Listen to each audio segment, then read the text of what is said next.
Hi guys, and welcome back to Fit with T. I hope you guys are good. So today I'm answering another question from you. So if you want to ask me a question, leave in a comment below this video. You can email me, you can reply to my email list. If you're part of Life with T, you'll get emailed and you can respond there, or you can send a question by my website, toremathompson.uk. So shout out to Eric Lenk, who sent me this question. It's quite a long question, so bear with me guys. He said, "Hello Torema, I have a question. Could you please make a YouTube video about shoes for doing sprint drills? I mean, what shoes are best for skips, bounds, hurdle jumps, straight leg jumps, switches, wicket runs, box jumps, etc. You can explain on what to focus on, and more importantly, why to focus on certain features." That's not the end of the question, but I'm just going to say that in this video today, I'm going to answer the questions that you've left in here, but I will make a separate video about plyometrics. I've been planning to make a video about plyometrics for ages, so like a mini plyometric series sort of thing, where I can go into more details about plyometrics, the benefits for sprinters, and what things to focus on, particularly in each exercise or in different exercises. So look out for that video. So if you're not subscribed, subscribe and join the tribe, but I haven't made it yet. Eric also asked me to talk about cushioning in trainers. He feels that cushioning trainers doesn't always help you. Paraphrasing what he said, he feels like cushion shoes can sometimes give you the feeling that you're bouncy, but actually you're not being as bouncy. So what do I think about that? He also said that he's seen people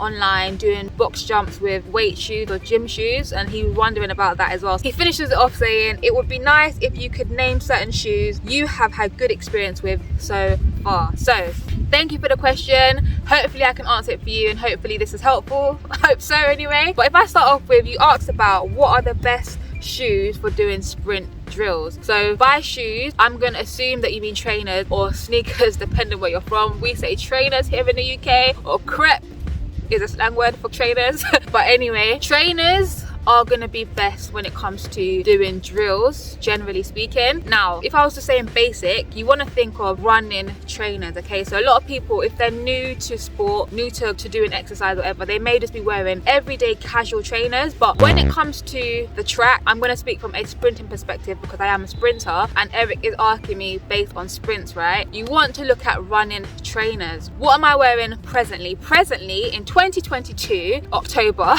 I am wearing, let me take my shoes off.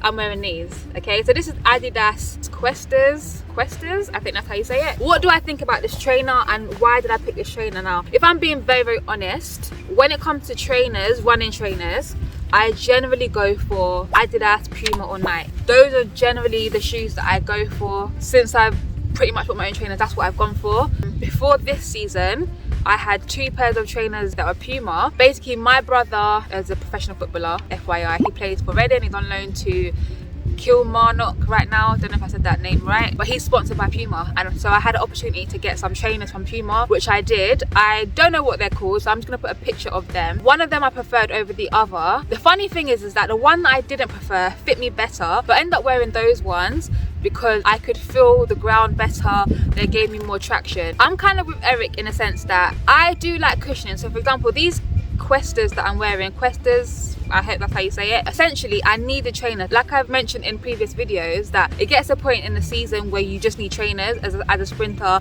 your trainers get worn down, the grip is gone. I have bony feet. I have bony feet here, like the ball of my foot is bony. So once that cushion is gone completely, that grip is gone, like I can just basically feel the ground and my bones are literally hitting the ground. That's how it feels to me, and I've had issues with stress fractures before, so I do need cushion in my trainer. So I do go for cushion, but I also look for support. And yes, I do think that having a cushioned heel does help, particularly if you have Achilles injuries, especially as sprinters, because we put a lot of pressure on our Achilles. When you wear trainers, it does help to take some of that pressure off of your Achilles, and so that's why generally you would find that as you get further in towards competing, or you start to wear spikes more and you start to sprint a lot quicker, that's when you might start to feel Achilles injuries, because now you're wearing trainers less. And where your trainers have helped to relieve pressure from your Achilles, like up until that point, when you start to wear spikes a lot more, then your Achilles is taking a lot more of that strain. So that's a side note as to why I personally do like cushion trainers, but I do feel that these Questers are a bit too high for me. I feel like it pushes my foot down towards the front of my shoe a lot, but I do appreciate the shoe, I can't lie. I appreciate the cushion at the same time. So I do like cushion shoes, but I do think that it's how it feels, because these shoes have a big heel cushion, but the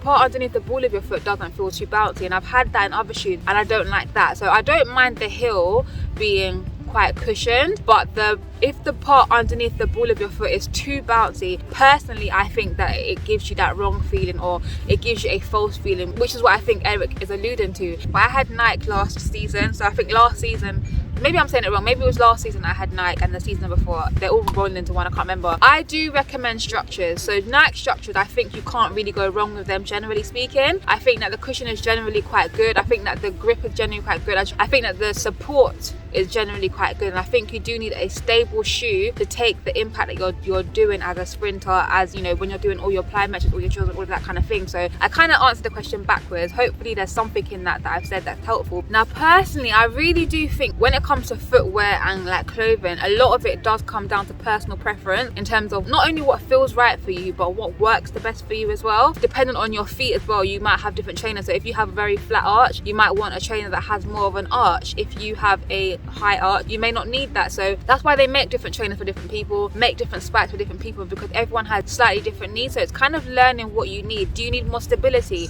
Do you need more cushioning? But when it comes to bounding in general, bounding, plyometrics, trainers is most likely going to be the best option, because not only are you going to have stability if you've got a good stable running shoe that is also flexible in a sense that it allows your foot to bend if it needs to, it's not too rigid, but also you're going to have a bit of cushion to help absorb some of that impact, right? Whereas if you have no shoes on, you can do it with no shoes, but you're, like I said, if you have bony feet like me, then that's more impact towards the bones or those areas of your foot. I think wearing trainers when it comes to skips, bounds, hurdle jumps, straight leg jumps, you're going to mainly be wearing trainers. I'm not quite sure what Eric means by switches, but wicket runs, right? Wicket runs or mini hurdle runs. So it depends where you are in a season, it depends what you're working on at that moment, right? But you're probably most likely going to start off with trainers earlier on in the season. When I say season, I just mean from when you start training for the new season. Winter training is what we call it. So if you're doing wicket runs in winter training, you're most likely going to be in trainers earlier on, and then you're going to progress to wearing spikes where you can run through it quicker. So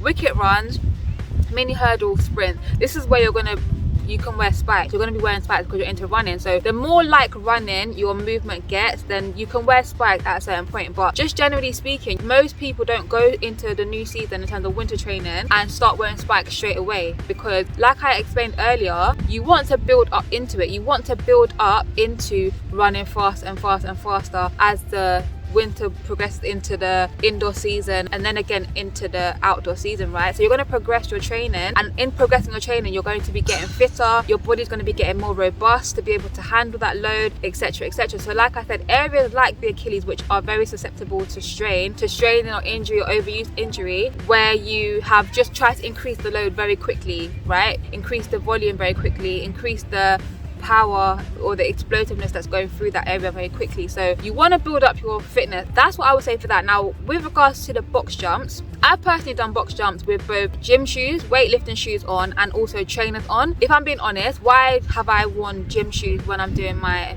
box jump in the gym? Because most times I'm pairing it with another exercise in the gym. So I have my gym shoes on, so I'm going to jump with my gym shoes. The whole point of wearing gym shoes anyway, they help to give you back what you put in. So what you put in is what you get out, right? So there's no sinking in, which is what you get with trainers. But like Eric said, what he said is a negative. I like to feel that softness, so I can still jump just the same height with my gym shoes. These old Adidas Ironwork 3, they are heavier probably than the new one. I don't even know how light the new ones are, but I can tell that they're lighter, right? Because my ones are wooden plate, so they are slightly heavier. So that might be a reason why you don't want to wear gym shoes when you're doing plyo box jump, because they're slightly heavier. Or you might want to do it with that because you want that element to a little bit of element of resistance. But then if you're particularly focused on like jumping from a standing position and you don't want to lose any energy, any input when you jump up onto the box, right, then wearing the gym shoes might help you. But then if you're someone like me who struggled with injuries in the past, say with stress fractures in your feet or something like that, if you're jumping on what feels like wood, a very hard bottom, and you don't feel like there's any cushion to protect your foot, then you may not be as comfortable jumping in weight shoes. So that's what I would say. It's not a scientific answer.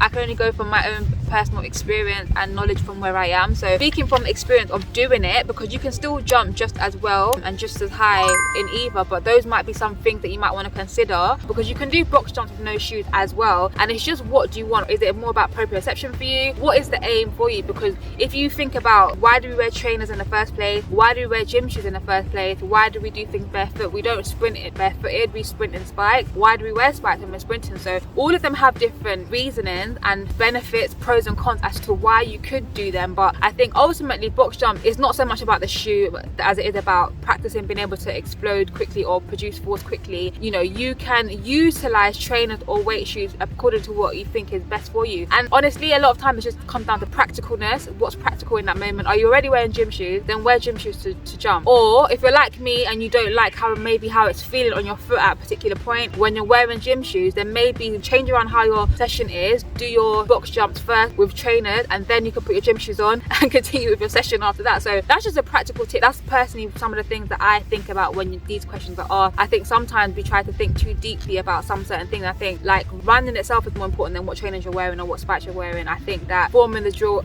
accurately is more important than the track that you're running on or the trainer that you're wearing. These things can be added benefits, but I think more than trainers itself, it's really about your mind-body connection and how you're inputting your movement. That's the whole point of doing drills, to learn certain movements. That's far more important than the trainer itself, because you know, you can have the best trainer in the world, but if you, the person that's wearing them, is not very efficient, not very technical, not very explosive, not very strong, and all the elements that go along with making you a great sprinter, then it doesn't matter what shoe you have. So I really don't know if I've answered Eric's question, but I hope personal experience and anecdotal experience is still helpful for you guys in some way. Let me know in the comment section below if this has been helpful for you in any way, or if you have more questions off the back of the things that I've actually mentioned, let me know as well. Anyone can really make use of anything and make anything work for them at the end of the day. And as you do your sport more, as you train more, as you compete more, you start to learn what you like, what you don't like. And it's the same thing with spikes. So if you haven't seen my spikes video where I talk about what are the best spikes for sprinting and some of the things you might want to consider when it comes to choosing your sprint spike, then make sure to check that video out here, and I'll see you guys on another Friday. Bye guys.